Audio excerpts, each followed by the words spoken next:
この世に悪があるとすれば、それは人の心だ。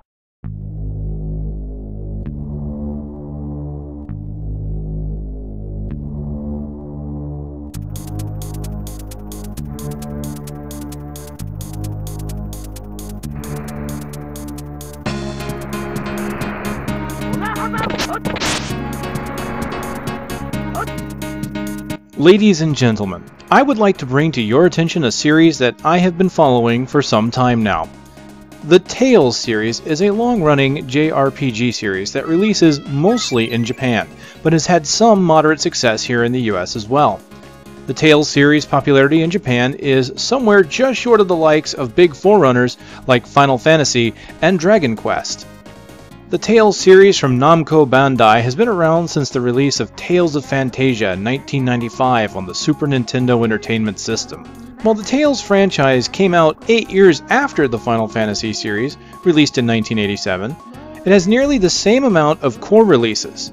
While Final Fantasy boasts 17 main numbered titles, including 10-2, 13-2, and 13 Lightning Returns, Tales clocks in with an equally impressive 14 titles.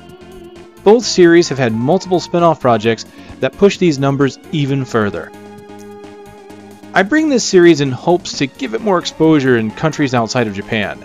Namco Bandai has been working hard with English-speaking Tales fans to bring them the games they want. As long as the Tales games continue to sell reasonably well, they've agreed to translate as many titles as they can. This commitment has brought forth the announcement that Tales of Exilia for the PS3 will be coming out stateside due to the success of Tales of Graces F on the PS3 and Tales of the Abyss on the DS. Hopefully this trend will continue with Tales of Exilia 2, only the second Tales title to have been given a direct sequel, as long as Exilia sells well. The Tales series at first might not seem that different from other JRPGs. The standard tropes exist, such as items, leveling, anime-style characters, and tons of hours of both gameplay and story exposition. Where Tales differs is in the combat. Final Fantasy and Dragon Quest are both menu-driven in turn-based combat or semi-real-time system that Final Fantasy calls the active time battle system. Tales takes your standard RPG and puts a fighting game interface on the combat. You move on a 2D plane and can actively block, dodge, attack, or cast spells. In later 3D installments, you're still primarily locked to a 2D plane, but you can move around at the touch of a button. It is due mostly to the combat system that I fell in love with the first Tales game, Tales of Phantasia. Being one of the first SNES games to have an opening theme song, which you can see in the background, as well as voice acting, didn't hurt either.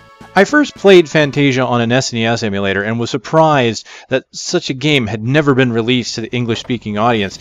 It had its flaws, certainly, however, it was the first of its kind and was an impressive display of what could be. Over time, Namco would continue the Tales line, augmenting and refining the combat system, and with each new release, the combat would change, sometimes in small ways and sometimes in giant leaps.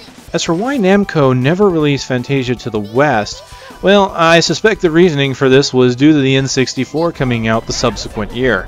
Many great SNES games were left untranslated in this transition, including the first Star Ocean.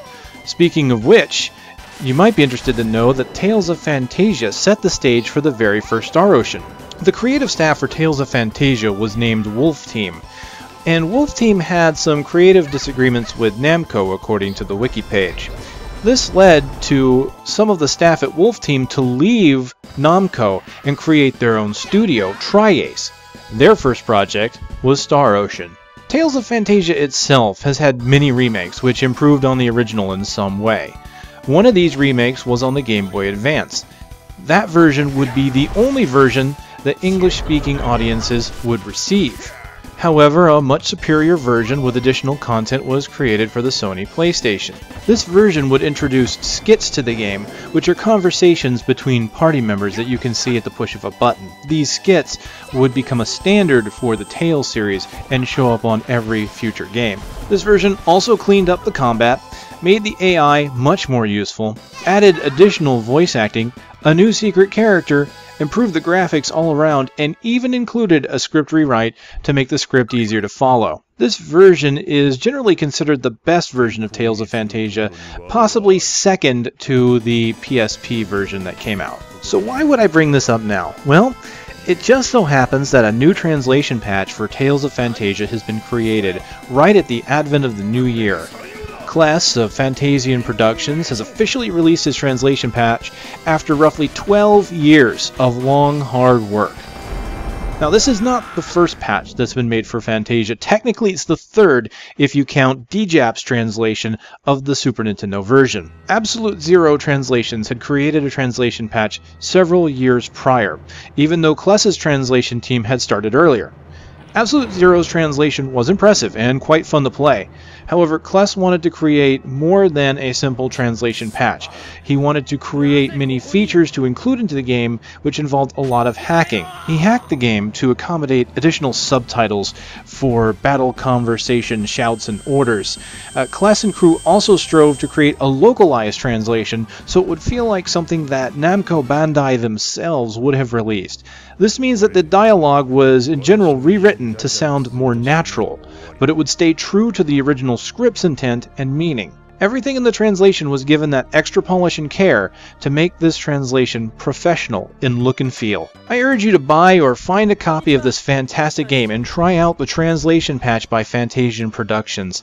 If you like JRPGs and games with an action-based fighting system, I think you won't be disappointed.